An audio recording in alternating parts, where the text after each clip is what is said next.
Namaskar and welcome back to the channel. So we are back to discuss the remedy for the day and it is Silesia terra. इसका first part हम cover कर चुके हैं पिछली video में, जिसका link मैं यहाँ पे डाल दूंगी. And it is made out of silica that is pure flint. And इसकी जो रेफरेंस बुक है वो आज फिर से है Boericke's new manual of homeopathic materia medica with repertory. तो शुरू करते हैं इसके फेस से, क्योंकि नोज तक हमने ऑलरेडी कवर किया हुआ है पिछली वीडियो में, आप देख सकते हैं. सो फेस इसमें साइलेशिया टेरा का स्किन क्रैक्ड होती है on the margin of lips. Eruptions on chin देखे जाते हैं. फेशियल न्यूरैल्जिया पेशेंट में देखा जाता है. थ्रॉबिंग टीयरिंग सेंसेशन रहती है और फेस में. थ्रॉबिंग का मतलब है धुक धुक करना, जो सेंसेशन रहती है वो रहती है. टीयरिंग मतलब फटाफट ऐसा महसूस होता है.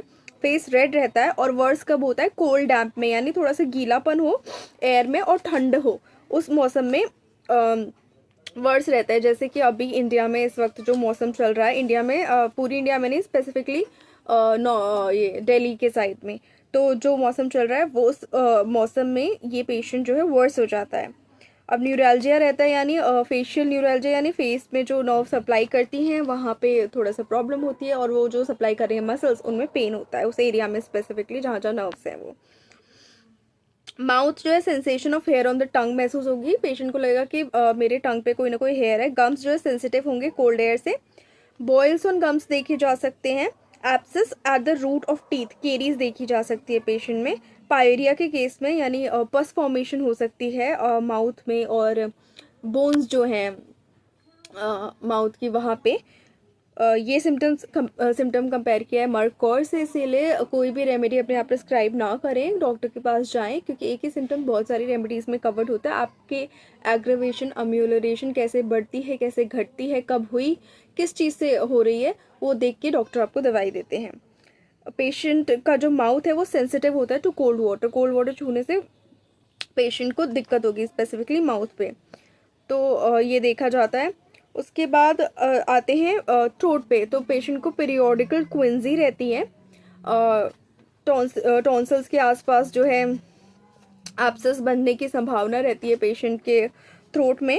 और वो भी सेम 15 दिन बाद होगी या 1 महीने बाद. वो पीरियड कोई पीरियड होगा पेशेंट का सर्टन, और उसके बाद रिपीट होती रहेगी.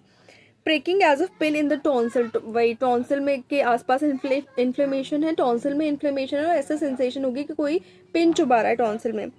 कोल्ड सेटल इन थ्रोट, ठंड बैठ जाती है गले में. तो उसकी पेरोटिड ग्लैंड सोलन होंगी. और ये सिम्टम बेलेडोना रस्टॉक्स किल के एरिया में पाया जाता है. और भी बहुत सारी रेमेडीज़ हैं. स्टिंगिंग पेन होगा ऑन सोलोइंग, जैसे कि मम्स में देखा जाता है, पेरोटाइडाइटिस में देखा जाता है, यानी पेरोटिड ग्लैंड्स की स्वेलिंग में देखा जाता है. Hard cold swelling of cervical gland, cervical adenitis के केस में भी इस रेमेडी को यूज़ कर सकते हैं. अब स्टमक पे आते हैं. तो पेशेंट में disgust for meat and warm food है. फूड जो है on swallowing food it easily gets into posterior nares, पीछे नाक में जाने की संभावना. ऐसा लगता है कि पेशेंट को फूड जो है नाक में चला गया पीछे. तो ये देखा, नाक इन द सेंस पीछे एओए में जाने की संभावना बढ़ जाती है पोस्टीरियर नेयर्स में जाने की. वांट ऑफ एपेटाइट, खाना खाने का मन करता है. थर्स्ट भी एक्सेसिव रहती है. Sour eructations after eating, CP और कैलकेरिया में देखा गया ये similar symptom. Pit of the stomach painful to pressure, ज़रा सा भी प्रेशर डालेंगे स्टमक की पिट में पेन होगा. Vomiting after drinking, again similar same symptom is covered in Ars in Verat. तो बहुत ही ध्यान से रेमेडी प्रिस्क्रिप्शन करनी है. पूरा ड्रग पिक्चर को देख के रेमेडी प्रिस्क्रिप्शन करनी है, ताकि कोई भी ऐसी कोई दवाई ना जाए कि सिर्फ एक ही सिम्टम के बेसिस पे दे दी गई हो. एब्डोमेन के उस पे आते हैं. Excuse me. एब्डोमेन में पेन जो है और अ पेनफुल कोल्ड फीलिंग रहती है एब्डोमेन में. बेटर है एक्सटर्नल हीट से. हार्ड ब्लोटेड फील होगी एब्डोमेन पेशेंट की. कोलिक हो सकता है. कटिंग पेन होगा विद कॉन्स्टिपेशन. येलो हैंड्स यानी जॉन्डिस के केस में इसको यूज़ कर सकते हैं. एंड ब्लू नेल्स यानी साइनोसिस के केस में भी इस रेमेडी को यूज़ कर सकते हैं. मच रम्बलिंग इन बाउल्स, रम्बलिंग यानी कोई डीप हैवी साउंड चलती रहती है बाउल्स में. इंग्वाइनल ग्लैंड्स जो है सोलन पेनफुल होंगी. हिपैटिक एब्सेस के केस में इस रेमेडी को यूज़ किया जाता है. तो हिपैटिक एब्सेस यानी बेसिकली जो नाम सजेस्ट करता है लिवर के की एब्सेस और लिवर के अराउंड भी वो बन सकती है। रेक्टम कैसा फील करता है? Rectum feels paralysed. Fistula in ano के केस में इसको दिया जाता है जो कि कवर्ड है बर्बारस और लैकिसिस में भी, इसलिए रेमेडी प्रिस्क्रिप्शन पूरी पेशेंट पिक्चर को देख के। Fistula in I know basically fistula क्या हुआ, एक क्रॉनिक कंडीशन हो गई जहाँ पे एक नैरो टनल फॉर्म हो जाता है between the anal canal and the skin near anus. Fistula in ano के केस में फिशर्स होंगे पेशेंट को, और हिमोरॉइड्स के केस में दिया जाता है fissures, anal fissures specifically crack और split that line your anal canal, उसमें उस फिशर्स होंगे एनल केनाल में। हीमोरॉइड्स यानी सोलन इन्फ्लेम्ड वेन्स हो जाएंगी इन और around the anus and lower rectum, उस केस में इसको दे सकते हैं। पेनफुल होगा rectum and with spasm of the sphincter, तो वहाँ पे भी जो भी एनल स्फिंक्टर है उसका स्पैज्म्स देखने को मिल सकते हैं। Stool comes down with difficulty when partly expelled recedes again, आधा स्टूल बाहर आके फिर वापस आ जाता है, इतनी ज़्यादा कॉन्स्टिपेशन या हार्डनेस स्टूल में होती है। ग्रेट स्ट्रेनिंग, बहुत ज़्यादा प्रेशर लगाना पड़ता है, एफर्ट लगाने पड़ते हैं। रेक्टम स्टिंग्स, पेनफुल रहता है। क्लोजेज ऑन स्टूल, स्टूल आएगा तो भी वो क्लोज्ड ही रहेगा, मतलब बहुत ही कॉन्स्टिपेशन है पेशेंट को। Faeces remain for a long time in the rectum. Constipation always before and during menses with an irritable sphincter ani. Diarrhoea with a cadaverous odour. Constipation females के केस में देखा जाता है कि before menses and during menses रहता है, और यदि ऐसे साइलिशिया पेशेंट को डायरिया होगा तो वो डायरिया कैसा होगा, विद अ कैडावरस ओडर, ऐसा लगेगा रॉटन फ्लैश की स्मेल डायरिया से आ रही है जब भी होगा। अदरवाइज पेशेंट हमेशा कॉन्स्टिपेटेड ही रहता है मोस्टली। यूरिनरी सिम्टम्स में देखें तो हिमैच्यूरिया, एन्यूरेसिस यानी बेड वेटिंग के केसेस में दिया जा सकती है रेमेडी विद रेड और येलो सेडिमेंट। तो एन्यूरेसिस यानी बेड वेटिंग कैसी होगी, उसमें ब्लड हो सकता है या कोई येलो सेडिमेंट, कुछ ना कुछ डिपॉजिट्स होंगे यूरिन में। Prostatic fluid discharge when straining at stool. Prostatic fluid यानी प्रोस्टेटिक सीक्रेशन, जो कि थिन मिल्की वाइट लिक्विड होता है जो कंटेन करता है बहुत सारी एंजाइम्स जैसे कि prostate specific antigen that makes the semen thinner. तो प्रोस्टेटिक फ्लूइड इंपॉर्टेंट है for proper functioning of sperm cells and therefore also for fertility in men. लेकिन इस केस में साइलिशिया के पेशेंट में प्रोस्टेटिक फ्लूइड जो है डिस्चार्ज हो जाता है जब पेशेंट स्ट्रेन कर रहा होता है, फर्स्ट लगा रहा होता है स्टूल पास करने के लिए। उसके बाद nocturnal enuresis in children with worms, जब पेट में कहते हैं बच्चों कीड़े पड़ गए हैं, उन केसेस में ऐसे बच्चों में नॉक्टर्नल रात को बेड वेटिंग की संभावना रहती है इस रेमेडी के केस में। अब आते हैं मेल सिम्टम्स पे। तो male symptoms burning and soreness of genitals देखे जाते हैं with eruptions on the inner surface of thighs. Male के केस में क्रॉनिक गोनोरिया रहेगा। गोनोरिया अगेन एक सेक्सुअली ट्रांसमिटेड इन्फेक्शन है with thick fetid discharge. Gonorrhoea के केस में साइलिशिया में थिक फेटेड डिस्चार्ज रहेगा। उसके बाद yes elephantiasis of scrotum patient में देखनी पड़ सकती है, मतलब साइलिशिया पेशेंट में हो सकती है, यानी स्क्रोटल एलिफेंटियासिस के केस में साइलिशिया प्रिस्क्राइब हो सकती है। अब ये क्या है, ये बेसिकली इसमें मैसिव स्क्रोटल लिम्फ इडीमा हो जाता है जो कि रेयर कंडीशन है that causes the scrotum to swell significantly and deform. अब ये साथ साथ हो सकता है स्क्रोटल एलिफेंटियासिस के साथ साथ, ये मैं अलग से बोल रही हूँ, पेनिस में भी एलिफेंटियासिस के सिम्टम्स आ गए हों जहाँ पे वो डिफॉर्मेशन हो जाता है पेनिस का। तो इसके symptoms basically swelling, genital deformation, impaired hygiene, urinary incontinence, immobility, loss of libido, anaesthetic appearance, ये सब हो सकते हैं। और कॉजेज क्या क्या हो सकते हैं, ऑब्स्ट्रक्शन, एप्लेजिया और हाइपोप्लेजिया ऑफ लिम्फेटिक वेसल, यानी लिम्फेटिक वेसल या तो कम्प्लीटली एब्सेंट है या अंडर डेवलप्ड है, usually caused by infection such as filarial infestation with Wuchereria bancrofti. और किस वजह से हो सकता है, लिम्फो ग्रैन्युलोमा वेनेरम, किसी सेक्सुअली ट्रांसमिटेड इन्फेक्शन की वजह से भी एलिफेंटियासिस ऑफ स्क्रोटम हो सकता है। देन सेक्सुअल एरिदिज्म के केस में इसको यूज़ कर सकते हैं जहाँ पे नॉक्टर्नल एमिशंस भी प्रेजेंट हैं। तो सेक्सुअल एरिदिज्म बेसिकली एक सिम्टम हो गया सेक्सुअल न्यूरोस्थेनिया का, जो कि एक कंडीशन है जो कॉज करती है सेक्सुअल फेटीग और लैसिट्यूड। एरिदिज्म के केस में एक अबनॉर्मल सेंसिटिविटी और tendency to become aroused quickly specially sexually in response to a verbal और फिजिकल स्टिमुलाई, ये देखा जाता है। नॉक्टर्नल एमिशंस हो सकते हैं पेशेंट में। हाइड्रोसील के केस में रेमेडी को यूज़ किया जा सकता है। तो hydrocele basically type of swelling होगी स्क्रोटम में, जहाँ पे पाउच जो होल्ड करते हैं टेस्टिकल्स को, उसमें स्वेलिंग हो गई। It happens when fluid collects in thin sac that surrounds a testicle. तो स्क्रोटल स्वेलिंग हो गई एक तरीके की हाइड्रोसील, उस केस में यूज़ कर सकते हैं। फिर आते हैं फीमेल पे। अब फीमेल में क्या क्या सिम्टम्स हैं, तो एक मिल्की एक्रिड ल्यूकोरिया। अब ल्यूकोरिया बहुत सारी रेमेडीज़ में प्रेजेंट है, तो मिल्की जो है ल्यूकोरिया, कैलकेरिया, पल्स, सीपीआई, ये कंपेयर करनी चाहिए जब हम मिल्की ल्यूकोरिया के केस में रेमेडी प्रिस्क्रिप्शन कर रहे हैं। तो मिल्की एक्रिड ल्यूकोरिया है साइलीशिया में, ड्यूरिंग मिक्ट्यूरेशन रहता है। Itching of vulva and vagina very sensitive रहते हैं। Discharge of blood between menstrual periods देखा गया है। मेट्रोरेजिया के कंडीशन में इसको यूज़ कर सकते हैं। Profuse menses with paroxysm of icy coldness of the entire body. Coldness है इसमें, मेंसेस में भी बहुत ज़्यादा कोल्डनेस है। निपल्स इस पेशेंट के very sore, ulcerate easily, draw in. Fistulous ulcers of breast, जो कि फॉस्फोरस में भी कंपेयर करना चाहिए इस सिम्टम को, ऐसा दिया हुआ है यहाँ पे। तो ब्रेस्ट फिस्टुला बेसिकली एक अब्डोमिनल ओपनिंग हो गई in the breast that's usually caused by a deeper abscess that drains into the nipple.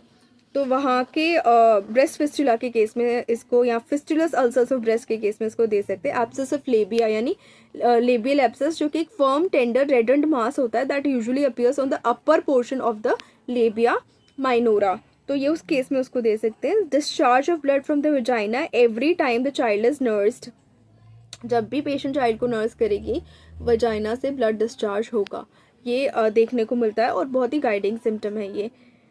Vaginal सिस के केस में इसको दे सकते हैं। हार्ड लम्प्स इन ब्रेस्ट, यानी कार्सिनोमा के केस में इसको दे सकते हैं। ब्रेस्ट के कार्सिनोमा कोनियम में भी कवर्ड है, जैसा कि इस रेमेडी के कंपैरिजन में दिया हुआ है, तो वो भी कंसिडर करनी चाहिए। And remedy differentiation shall be made on the basis of patient picture. उसके बाद रेस्पिरेटरी सिम्टम्स में आते हैं। तो कोल्ड्स फेल टू यील्ड, पूरी तरीके से वो अपने आप को जो सर्दी होता है, कहते हैं ठंड बैठ गई है, निकल नहीं रही है, वैसी ठंड बैठ जाती है इस पेशेंट को। स्पूटम जो है परसिस्टेंटली म्यूकोप्यूरिलेंट रहता है, म्यूकस और पस डिस्चार्ज होता ही रहता है और प्रोफ्यूज रहता है। स्लो रिकवरी आफ्टर न्यूमोनिया देखी गई है। Cough and sore throat with expectoration of little granules like shot which when broken smell very offensive। Shot की तरह जो ग्रानुल्स निकलेंगे एक्सपेक्टोरेशन के। Cough with expectoration during the day, bloody, haemoptysis भी देखा गया है। प्यूरुलेंट कफ हो सकता है, यानी पस के साथ कफ हो सकता है। स्टिचेस इन द चेस्ट देखने को मिल सकते हैं पेशेंट में that extend to the back, यानी स्टिच यानी पेन, स्टिची पेन जो है चेस्ट में शुरू होकर बैक तक जाएगा। Violent cough as lying down with thick yellow lumpy expectoration. Suppurative stage of expectoration, यानी कि ऐसी स्टेज ऑफ एक्सपेक्टोरेशन जहाँ पे पस प्रेजेंट होता है स्पूटम में। It can be a symptom of chronic suppurative lung disease, तो उस केस में इसको दे सकते हैं। मोस्टली इसका शॉर्ट में एक्सपेक्टोरेशन निकल रही है, म्यूकस हो सकता है, पस हो सकता है, ब्लड हो सकता है, कभी कभी प्रोफ्यूज भी हो सकती है, म्यूकोप्यूरुलेंट एंड प्रोफ्यूज, लेकिन परसिस्टेंट रहेगा because cold fails to yield, completely yield नहीं कर पाता है कोल्ड। ठीक है, फिर आते हैं ये सप्यूरेटिव स्टेज ऑफ एक्सपेक्टोरेशन जो है बैल्स पी में भी कवर्ड है, तो अगेन रेमेडी डिफ्रेंसिएशन ध्यान से करनी है। बैक पे आते हैं साइलेशिया की, तो वीक स्पाइन होती है इनकी, very susceptible to draughts on back. अगर बैक पे हवा लग गई ठंडी तो बहुत दर्द होगा। Pain in coccyx, spinal irritation after injuries to spine, diseases of vertebrae, Pott's disease में इसको दे सकते हैं, यानी स्पाइनल टीबी के केस में, जो कि एक type of extra pulmonary TB है जो कि लंग से लेकर स्पाइन में स्प्रेड होती है मोस्टली। तो symptoms chronic back pain, muscle weakness in the arms and legs रहेगी। काइफोटिक हंच देखा जा सकता है पेशेंट की बैक पे। डिफॉर्मिटी ऑफ स्पाइन देखी जा सकती है एंड लोअर लिम्स वीकनेस देखी जा सकती है, तो उस केस में इसको यूज़ कर सकते हैं। अब आते हैं इसकी एक्सट्रीमिटीज़ पे। Sciatica, pain through hips, legs and feet, hip से शुरू होगा, लेग्स और फीट तक जाएगा। और फिर है cramps in calves and soles, loss of power in legs में।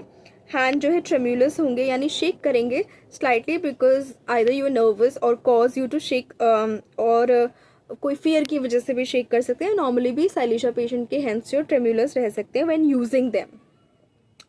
पैरालिटिक वीकनेस ऑफ फोरआर्म देखी गई है। Affections of finger nails specially white spots are present on nails. बहुत सारे पेशेंट्स के केस में वाइट स्पॉट्स देखे जाते हैं, लेकिन हर पेशेंट को साइलेशिया नहीं दे देनी है, बाकी सिम्टम्स भी देखने। सिर्फ एक सिम्टम के बेसिस पे कोई भी रेमेडी प्रिस्क्रिप्शन करना गलत साबित हो सकता है, लेकिन अगर बहुत ही मार्क्ड सिम्टम है, बहुत ही मेजर सिम्टम है, तो आप दे सकते हैं। फिर आते हैं इनग्रोइंग टोनेल्स के केस में इसको यूज़ कर सकते हैं। Icy cold and sweaty feet, sweat भी है, आइसी कोल्ड भी है फीट जो है इसके। The parts lain on go to sleep, पैर सो जाता है जब बैठे बैठे, तो उन केसेस में बहुत ज़्यादा जिनको रिपीटेड ये टेंडेंसी होती है तो साइलेशिया कंसिडर कर सकते हैं। ऑफेंसिव स्वेट होता है कहाँ, फीट, हैंड्स एंड एक्जिले में। सप्यूरेटिंग सेंसेशन होती है फिंगर टिप्स पे। पैनारीशियम के केस में इसको दे सकते हैं, जो कि एक painful infection of the finger और toe nail bed that can spread to the deeper layers of the toe और द हैंड, तो उस केस में ले सकते हैं। पेन रहेगी, स्वेलिंग रहेगी, heat, erythema, loss of function, throbbing before a suppurative focus. एक सप्यूरेटिव फोकस इन्फेक्शन के एंड तक आते आते अपीयर होने लग जाएगा।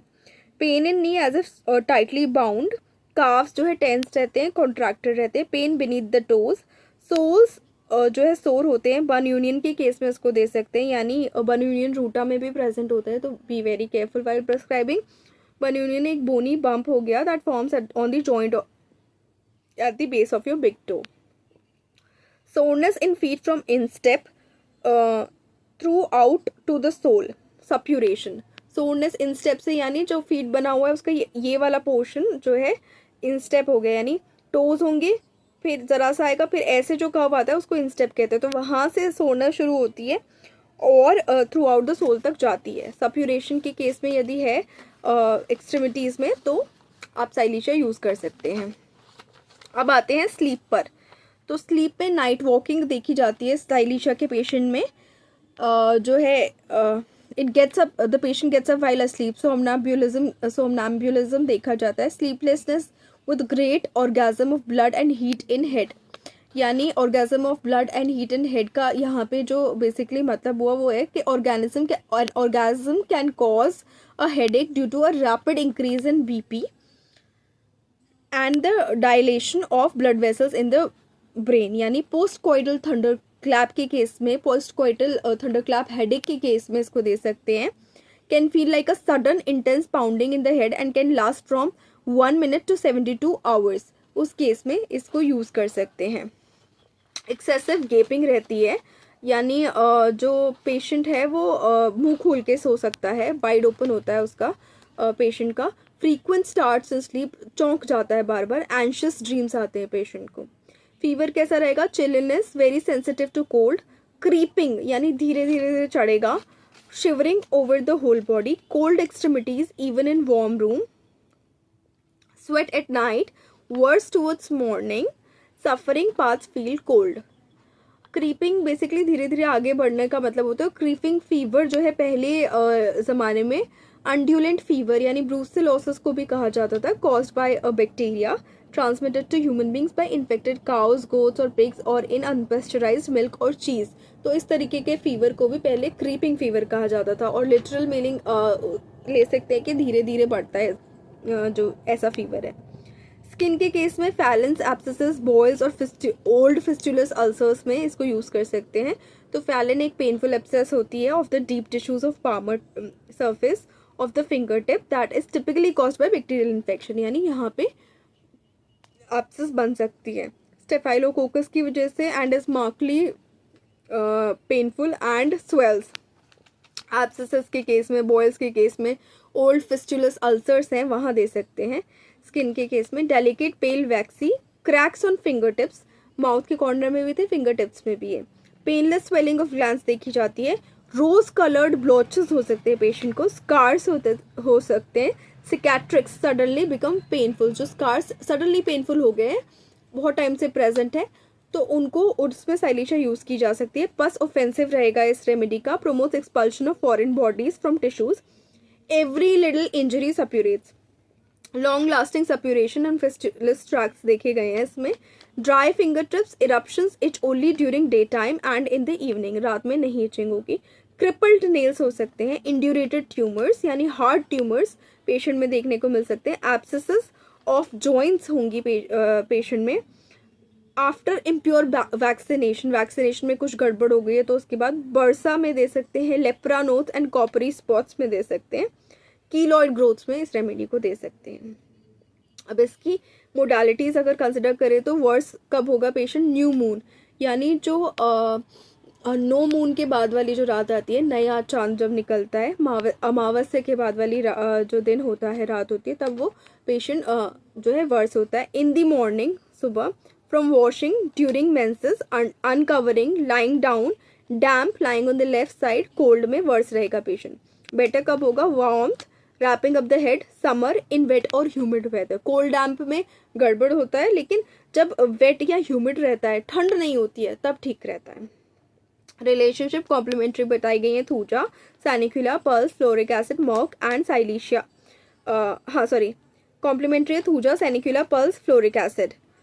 ठीक है, फिर बताया गया है Merc and Silicea do not follow each other well, यानी मर्क के बाद साइलिशिया नहीं देनी चाहिए और साइलिशिया के बाद मर्क नहीं देनी चाहिए।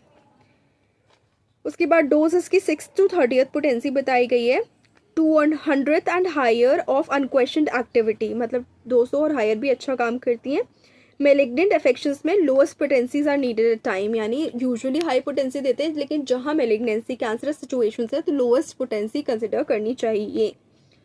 अब कंपैरिजन में इसकी कुछ रेमेडीज़ दी गई हैं, वो कवर करते हैं।